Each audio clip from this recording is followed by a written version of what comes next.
Buenos días, hermanos. Nuevamente agradecido con el Señor por permitirnos este domingo estar aquí nuevamente reunidos para alabarlo a Él y exaltar su santo nombre. Oremos para dar inicio a esta escuela dominical. Amantísimo Padre Celestial, gracias nuevamente, Señor, por tu soberanía, por tu cuidado, Señor, con cada uno de nosotros. Gracias, Padre, porque nos permitiste estar aquí un día más para exaltar tu nombre, Señor, adorarte a ti, Padre, y aprender un poco más de tu palabra, Señor. Sé tú guiando esta escuela dominical, Padre, para que podamos gozarnos en ti, Señor, deleitarnos en tu palabra y poder alabarte y exaltarte a ti, Señor. Dirige a cada uno de los que estamos aquí, director, músicos, maestros, y a la congregación, Señor, para que puedan disponer sus corazones hacia ti. Bendice esta escuela dominical el día de hoy, Señor, en nombre de tu Hijo Jesucristo. Amén. Hermanos, iniciemos con el himno número 3, Santo, Santo, Grande, Eterno Dios. Himno número 3, Santo, Santo, Grande, Eterno Dios.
Pasando la página, sigamos con el himno número 4, Santo, Santo, Santo.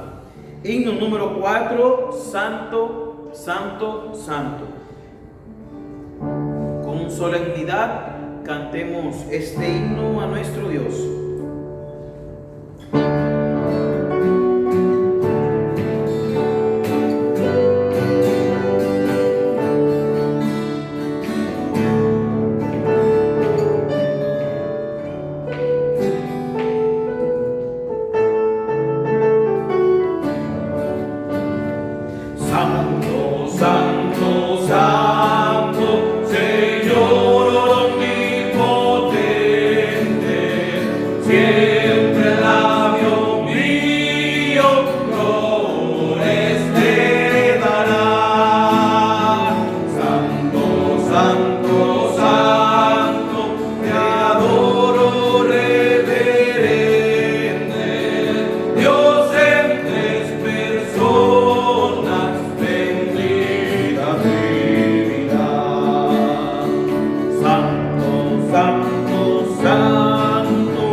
poco más adelante, cantemos el himno número 20, Alabad al gran Rey.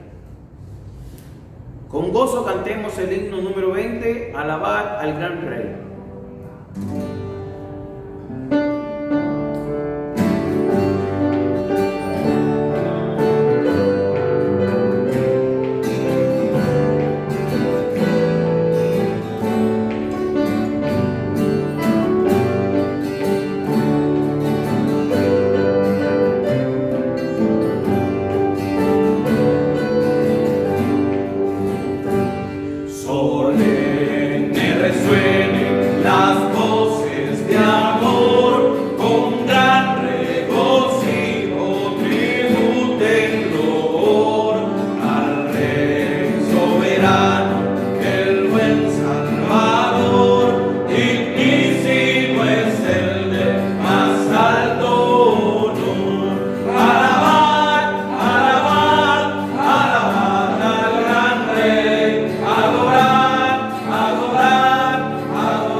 Saludos, amados hermanos, que la gracia, la paz y la misericordia del Señor pueda estar con cada uno de ustedes en esta hora. Ese es mi deseo y oración. Otra vez nos volvemos a encontrar y le doy gracias a Dios por permitirnos ese privilegio de cantar para Él, de entonar esos himnos donde exaltamos su poder, donde exaltamos su persona y donde alabamos todo lo que Él es y hace a nuestro favor. También le doy gracias a Él por permitirnos espacios como estos para poder analizar algunos textos de su palabra. Y en esta oportunidad vamos a estar analizando algunos versículos en la primera carta que escribe el apóstol Pedro. La primera carta del apóstol Pedro. Pero antes voy a orar. Amado Dios, te doy gracias porque la misericordia tuya nos permite otra vez estar conectados, Señor, para alabarte, para glorificarte, para cantar para ti y escuchar, Señor, tu palabra. Rogamos que tú te encargues de darnos claridad y que te encargues también de impulsarnos, Señor, a que nuestras vidas reflejen todo aquello que nos permites entender de tu palabra. Te lo pido en el nombre de Jesucristo y en él te doy gracias. Amén. Bien, en esta oportunidad lo que quiero es resaltar en la primera carta que escribe el apóstol Pedro, lo que es el tema del sufrimiento. Y voy a poner como título una exhortación a ser fiel al Señor a pesar del sufrimiento. Una exhortación a ser fieles al Señor a pesar del sufrimiento.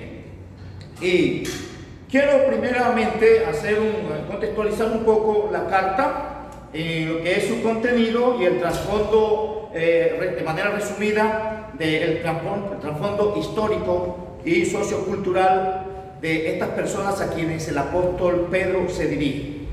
La primera carta del apóstol Pedro contiene una cantidad de temas. Entre ellos está lo que es la elección. Allí encontramos lo que es la salvación, que incluye lo que es el nuevo nacimiento o la regeneración. Allí se encuentra lo que es la muerte y la resurrección del Señor Jesucristo. Aquí se habla también con detalles acerca de la redención, de la santificación, de la glorificación. Y de manera especial se habla acerca de lo que es la conducta o vida cristiana de cada uno de aquellos que son hijos de Dios. En ese contexto, aquí se hace referencia a lo que es la vida del Hijo de Dios en medio de un mundo hostil, un mundo donde hay bastante dificultades para que el Hijo de Dios pueda expresar su vida cristiana. En esta carta, en ese sentido, en el contexto de lo que es la conducta del Hijo de Dios, aquí se habla de lo que es la relación en el matrimonio, lo que debe hacer la esposa para con su esposo, lo que debe hacer el esposo para con su esposa. Aquí se habla de lo que es el estar sometidos a una autoridad, por muy difícil que sea, y que se debe estar sometido, así sea el que gobierna el cruel Nerón. Y en esta carta, el apóstol Pedro, él lo que quiere es llevar a estos hermanos a que puedan agarrarse, afianzarse en la obra del Señor para poder soportar cada una de las cosas que ellos van a enfrentar. Aquí se habla también acerca de Satanás, quien anda como león rugiente, y se da pautas sobre cómo manejar situaciones en el contexto de él. Todos estos temas que he mencionado están envueltos en un tema fundamental, un tema que sobresale en toda la carta, que es el tema que he mencionado, el sufrimiento o el padecimiento. Y eso, en el contexto de toda la carta, uno pudiera decir, como se ha pensado a nivel general, que aquí lo que se presenta es una exhortación, una amonestación a vivir como hijo de Dios a pesar de los sufrimientos o padecimientos que eso conlleva en este mundo. Entonces, en ese sentido, nosotros podemos ver desde el contexto de la vida de Cristo que el sufrimiento fue algo que el mismo Cristo les anticipó a sus discípulos. Él les dijo: en el mundo tendréis aflicción. Y cuando vemos en el contexto del inicio de la iglesia, en el contexto del libro de los Hechos, en el contexto de cada uno de los, vamos a decir, los documentos del Nuevo Testamento, se ve el desarrollo de una iglesia en medio de luchas, dificultades, persecuciones, padecimientos. En todo tiempo la iglesia ha tenido y tendrá dificultades para expresarse como lo que son hijos de Dios, y va a ser siempre un contexto de dificultad para que usted y yo, como hijos de Dios, podamos vivir una vida agradable delante de Dios. Aquí vemos que los creyentes, ellos padecían por vivir la vida cristiana, pero por otro lado también padecían por ser perseguidos por ser cristianos. Al principio de la iglesia, que era compuesta mayormente por judíos, los que comenzaron a perseguir a la iglesia fueron vamos a decir, los compatriotas de estos judíos que creyeron en el Señor. Ellos comenzaron a perseguir, hacer situaciones difíciles y hostiles a sus familiares que habían entregado su vida al Señor. En el transcurso, el desarrollo de la historia de la iglesia, mientras la iglesia iba creciendo, el número de creyentes iba avanzando, fueron agregándose entonces gentiles también. Y así como iba creciendo la iglesia, iban creciendo también los padecimientos por razón de la fe y las persecuciones. Eso fue algo que se fue dando y que en el libro de los Hechos se va relatando algunos aspectos, algunos detalles de esto, y en la historia de la iglesia aparece registrado muchos detalles de todo lo que tuvieron que enfrentar y padecer los creyentes para mantenerse firmes en la fe. Esta carta que se presenta aquí del apóstol Pedro fue una carta que se escribió aproximadamente en el año 63 a 64 después de Cristo, es decir, como 35 años después de iniciada la iglesia en el día de Pentecostés en Jerusalén. Esta carta fue escrita desde Roma, donde está Pedro, y allí él pasó sus últimos años. Pero él está dirigiéndose a unos hermanos que están en otras provincias, aparte de Roma o de la ciudad de Roma, pero provincias romanas que se identifican ahí, que están en el Asia Menor, lo que hoy corresponde a la Turquía, Esta carta presenta algunos detalles de los padecimientos que estaban enfrentando estas personas. En esta carta se presenta y se anticipa que viene más persecución, porque la iglesia estaba siendo perseguida por muchas cosas, pero de manera directa por el imperio no había sido perseguida de manera oficial. Pero cuando Nerón llegó a ser el emperador de Roma, él, en algunas de sus excentricidades, él quería ampliar a Roma, y él ordenó incendiar la ciudad para crearla a su gusto. Cuando él se vio que estaban culpándolo de esto, algo que él hizo de manera clandestina, él culpó a los creyentes, y fue cuando se desató una persecución de manera oficial de parte del Estado hacia los creyentes. Fue así como estos creyentes en esa época, muchos de ellos fueron tomados y usados como antorchas humanas para alumbrar los caminos, las carreteras en Roma, los jardines de donde estaba viviendo el mismo Nerón. Se dice también que muchos de esos creyentes fueron envueltos en pieles de animales y fueron arrojados a fieras para ser triturados por ellos. En el contexto de la historia de la iglesia se narran muchos detalles de todos los padecimientos de manera cruel que estas personas pudieron padecer a causa de esa persecución. Sin embargo, eso es lo que se está dando en esos momentos en Roma. Pero Pedro se está dirigiendo a unos creyentes que están en otras ciudades y donde esta persecución vino a extenderse también. Cuando vemos así en ese contexto, lo que vemos en la carta, y es lo que quiero resumir, es que el sufrimiento se presenta aquí como una experiencia del Señor Jesucristo y una experiencia de la iglesia del Señor Jesucristo. Es decir, que en la carta se va a relatar qué fue lo que pasó con Cristo en cuanto al sufrimiento, y se va a relatar qué es lo que está pasando, lo que pasó y lo que va a pasar con la iglesia del Señor Jesucristo en el contexto del sufrimiento. Y aquí lo primero que quiero detallar, voy a resaltar, son esos textos que hablan acerca del padecimiento de Cristo, que después va a ser puesto por el autor de la carta como el modelo a seguir por los creyentes en cualquier época de la historia de la iglesia desde el momento en que esa carta fue escrita. Es decir, algo que puede estimularnos a nosotros hoy en día, independientemente de las causas o las razones por las cuales nosotros estemos sufriendo en estos momentos. Así nosotros podemos ver dos cosas en el contexto del padecimiento de Cristo. Vemos por un lado el padecimiento de Cristo a razón de hacer la voluntad de Dios. Por el solo hecho de querer agradar a Dios, Él era perseguido. él tenía muchas dificultades por mostrarse como lo que era delante de Dios en medio de todas las personas. Ese es un aspecto del padecimiento. Pero está el otro padecimiento que registran las Escrituras, que es el padecimiento por causa de nuestros pecados. Entonces son los dos aspectos del padecimiento de Cristo. Y quiero resaltar el primero en el contexto de el padecimiento a razón de nuestros pecados, primeramente. Desde el versículo 1 del capítulo 1 comienza el texto diciendo: Pedro, apóstol de Jesucristo, a los expatriados de la dispersión.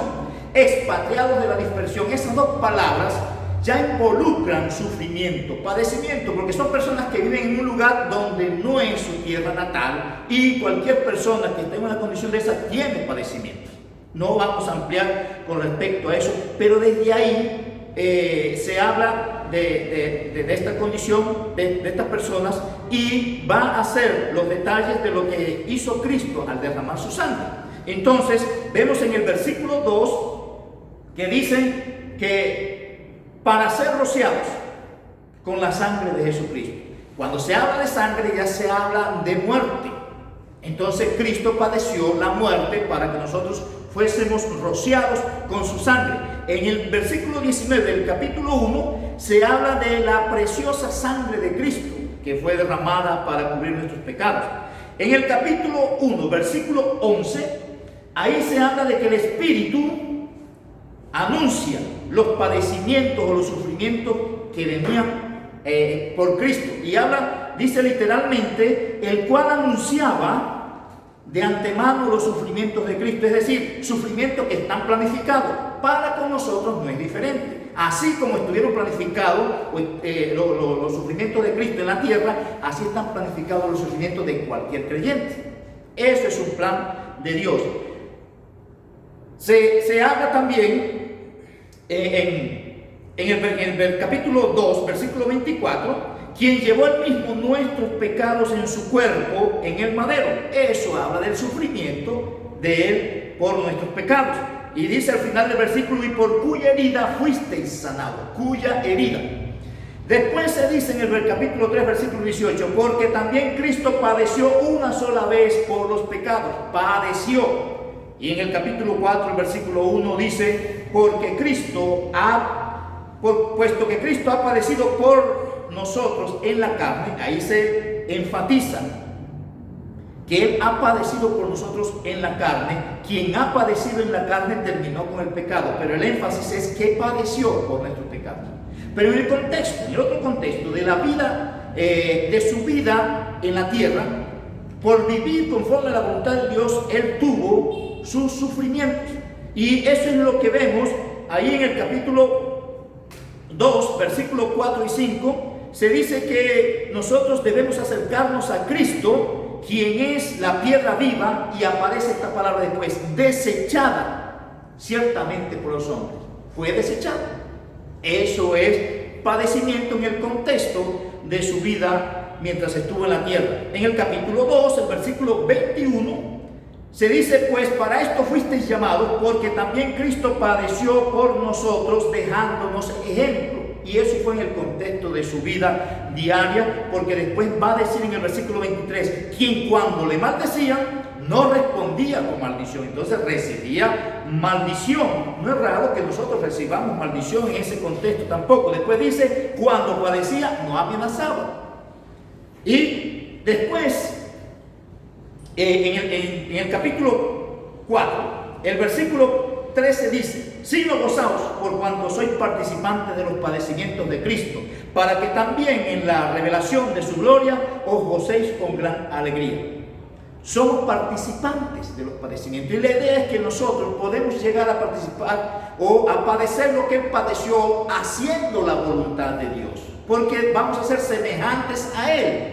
Y es lo que está en el contexto del Nuevo Testamento. Él es nuestro modelo en todos los aspectos. Ahora, eso con relación a Cristo, el padecimiento de Cristo. Ahora, en la carta también se habla del padecimiento entonces de la iglesia o de los creyentes. Y es lo que voy a resaltar también en estos momentos. Aquí en el contexto del padecimiento de los creyentes, hay tres cosas generales que quiero mirar. La primera es la inminencia del sufrimiento, o vamos a decir la garantía de que vamos a sufrir. Eso es algo que está garantizado, eso no tiene vuelta de hoja. La otra cosa es las causas del sufrimiento, que es o se sufre por el pecado o se sufre por hacer lo que es conforme a Dios. Sufrir por el pecado o sufrir por la justicia. Y el tercer aspecto es el tiempo del sufrimiento. Entonces, en cuanto a lo primero, la garantía del sufrimiento o la inminencia del sufrimiento en tanto estemos en este mundo, desde el versículo 1 comienza a detallar esos aspectos. Cuando se habla ahí de expatriados y de dispersión, entonces son personas que están sufriendo. Después ahí en el versículo 6 del capítulo 1 dice: en lo cual vosotros os alegráis, aunque ahora por un poco de tiempo, si es necesario, tengáis que ser afligidos en diversas pruebas. Y el énfasis ahí, cuando dice si es necesario, es que es necesario, está organizado, está planificado por Dios que seamos afligidos en diversas pruebas. Entonces es una seguridad, hay una certeza del padecimiento. Después dice el versículo 7, para que sometida a prueba vuestra fe. Hay la garantía del padecimiento. ¿Por qué? Porque nuestra fe va a estar siendo puesta a prueba desde que nos levantamos hasta que nos acostamos y aún mientras dormimos, todos los días de la vida que estemos aquí. Nuestra fe es puesta a prueba. Después nosotros vamos a ver en el capítulo 2, el versículo 11, allí dice: amados, yo os ruego como a extranjeros y peregrinos. Esos dos términos, extranjeros y peregrinos, son términos que involucran incomodidad, son términos que involucran carencia de muchas cosas, son términos que hablan del padecimiento o el sufrimiento. Y cuando vamos al capítulo 4, versículo 12, allí leemos: amados, no os sorprendáis del fuego de prueba. Entonces no es una sorpresa que estemos en pruebas. Es algo que está garantizado, es algo que está establecido. No os sorprendáis del fuego de prueba que os ha sobrevenido como si alguna cosa extraña os aconteciese, sino gozaos por cuanto sois participantes de los padecimientos de Cristo. Es algo que está garantizado. Entonces no podemos esquivarlo. Eso está planificado por Dios. Ahora viene el aspecto de las causas del sufrimiento. O se sufre por pecar o se sufre por no pecar. Entonces, sufrimiento por el pecado o sufrimiento por la justicia. Y eso es lo que quiero resaltar aquí desde el versículo en el capítulo 2, hablando del sufrimiento por el pecado. En el capítulo 2, el versículo 20, allí dice: pues qué gloria es si pecando sois abofeteados y lo soportáis. Entonces, ¿qué hay? Hay consecuencias del pecado que traen sufrimiento. Ahí literalmente dice qué gloria es, qué beneficio trae si ustedes por estar pecando sois abofeteados, están padeciendo. Después en el capítulo 4, el versículo 14, dice: si sois vituperados por el nombre de Cristo, sois bienaventurados. Y en el versículo 15 va a decir: así que ninguno de vosotros padezca como homicida, o ladrón, o malhechor, o por entremeterse en lo ajeno. Entonces el otro aspecto que estoy resaltando aquí es que hay cosas, todos los pecados que nosotros cometemos, eso trae su sufrimiento. Entonces sufrimos por razón del pecado o sufrimos por razón de la justicia, y es lo que voy a resaltar ahora, lo que está relacionado con la justicia. En el capítulo 2, el versículo 11, nuevamente, allí dice: amados, yo os ruego como a extranjeros y peregrinos que os abstengáis de los deseos carnales que batallan contra el alma, manteniendo buena vuestra manera de vivir entre los gentiles, para que en lo que murmuran de vosotros. Aquí habla entonces de que la gente va a murmurar de nosotros. Después va a hablar En el capítulo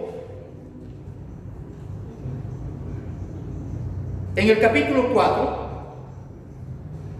versículo 14, si sois vituperados por el nombre de Cristo, bienaventurados sois. Después va a hablar en el capítulo 19, de modo que los que padecen según la voluntad de Dios encomienden sus almas al fiel Creador. En todos los versículos donde se menciona el tema del sufrimiento, el énfasis es que el creyente decide o sufre por el pecado o sufre por la justicia. Y lo último, en el capítulo 5, y es lo que quiero, es el tiempo del padecimiento. Dice el versículo 10 del capítulo 5: mas el Dios de toda gracia, que nos llamó a su gloria eterna en Jesucristo, después que hayáis padecido un poco de tiempo, Él mismo os perfeccione, afirme, fortalezca y establezca. Es decir, que después que hayáis padecido un poco de tiempo, es algo que está planificado por Dios. Dios va a hacer el trabajo de perfeccionar, de afirmar, de fortalecer y establecer. No hay alternativa para evitar el sufrimiento. Lo que corresponde es decidir sufrir por la justicia. Y eso es lo que el apóstol Pedro quiere comunicarle a estos hermanos, que en medio de situaciones difíciles, que en medio de sufrimiento, ellos se mantengan firmes para no pecar, que se mantengan firmes sufriendo a razón de hacer lo que es lo justo delante de Dios. En ese sentido, cada uno de nosotros, en medio de los padecimientos que podemos estar experimentando hoy, deberíamos tener la orientación que presenta el apóstol Pedro aquí, que somos bienaventurados cuando sufrimos por hacer la justicia de Dios. Quiere el Señor guiarnos a mantenernos firmes en medio de cualquier sufrimiento, cualquiera que sea, para que el nombre de Dios sea glorificado en nosotros en medio de esta situación que estamos viviendo. Voy a orar. Amado Dios, te doy gracias por tu palabra. Y ruego que según el entendimiento que nos permites tener de ella, podamos tener pensamientos, palabras y acciones que reflejen esa verdad que tú nos enseñas. Habla a tu iglesia e impúlsala, Señor, a hacer lo que es tu voluntad, a pesar de las dificultades y sufrimientos que eso conlleva. En el nombre de Jesucristo te lo pido, en Él te doy gracias. Amén. Gracias, hermanos, que el Señor nos permita otra oportunidad